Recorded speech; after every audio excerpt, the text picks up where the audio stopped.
안녕하세요 여러분, 현덕의 프레임의 현덕입니다. 이번 명절 기간 동안 어떻게 명절 잘 보내셨나요? 아마 명절이 길어서 먼저 갔다 오신 분들도 있고, 뭐 지금 명절 뒤 휴가를 붙이셔서 길게 집에서 쉬시는 분들도 있는 것 같아요. 저는 뭐 병원이 쉬는 날이 있겠습니까? 그래서 저번 전주에 가가지고 미리 부모님 찾아뵙고 동생들도 보고, 그리고 올라와서 5일 연휴 중에 3일을 병원에서 보냈습니다. 여러분들은 명절에서 맛있는 거 먹고, 맛있는 거 먹으면 어떻게 되겠습니까? 과식을 하게 되죠. 예, 과식을 하게 되면 또 배탈이 나게 되고, 또 평소에 먹었던 걸 먹나요? 명절에서 평소에 안 먹었던 걸 먹게 되고, 그리고 또 이것저것 또 명절에서 뭐 흥이 나면 또 몸을 쓰면 또 몸을 다치기도 하고, 그러면은 어디를 가겠죠? 병원을 오죠. 병원. 그래서 응급실에 또 이례적으로 또 환자 뭐 많게는 50명, 뭐 적게는 50명에서 많게는 한 70명까지 응급실 환자도 보고, 뭐 병동 환자도 보고, 그러면서 코로나도 터지고, 예, 서로 접촉이 많잖아요. 예. 그랬던 명절 한 주였습니다. 아주 다이나믹했죠. 예. 그러다 보니까 참 생각하는 시간도 없이 흘러갔던 것 같습니다. 그러면서 이제 시골에 있을 때 참 많은 별을 보면서 어, 그런 생각을 했어요. 제가 지금까지 어떤 공부를 해왔는가, 나 자신으로서. 그리고 그 공부가 제대로 됐는가라는 것을 저 스스로 항상 되묻긴 하는데, 참 공부에 많은 시간을 쏟았던 것 같습니다. 많은 시간을. 예. 이게 어떤 의미냐? 공부를 열심히 했다. 이게 아니에요. 그러니까 많은 시간을 쏟았다는 거예요. 음. 많이 한다고 해서 열심히 한 게 아니죠. 그러니까 그냥 많이 한 거예요. 많이. 예. 왜냐면 저는 그렇게 똑똑하지 않았거든요. 주변에서는 뭐 숫자로 사람에 대해서 생각을 하니까 숫자가 높으면 공부를 잘한다고 말하죠. 일반적으로. 하지만 그런 공부가 사실 똑똑한 게 아니라, 제가 돌이켜 보면 음, 독한 놈이에요. 독한 놈. 대한민국의 교육은 제가 체험했던 교육이고, 공부 잘하는 사람은 한 명도 본 적이 거의 없습니다. 안타깝지만. 근데 독한 사람은 숱하게 봤어요.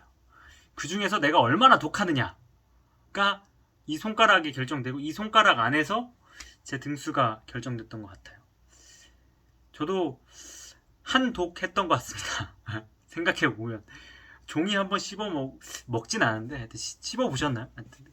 저 그 정도까지는 해보긴 했는데, 그게 뭐 그 이상 독하게 하신 분들도 있겠죠.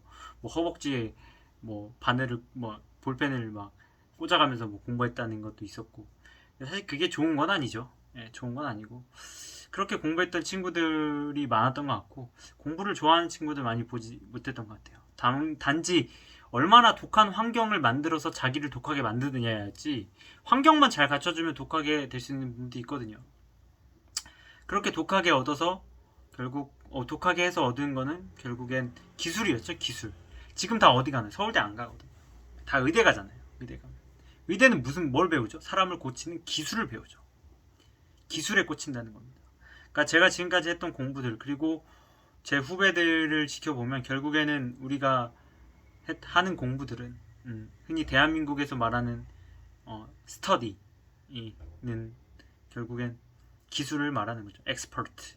예, 엑스퍼트의 어원은 누군가가 그러는데 노예라고 하는 경우가 있죠. 예, 노예만이 목수일을 하고, 노예만이 외국어를 하고, 노예만이 어떤 상업 무역을 했었으니까, 그 당시에 그리스 시대엔 그리스어에서 나온 거거든요. 엑스퍼트가.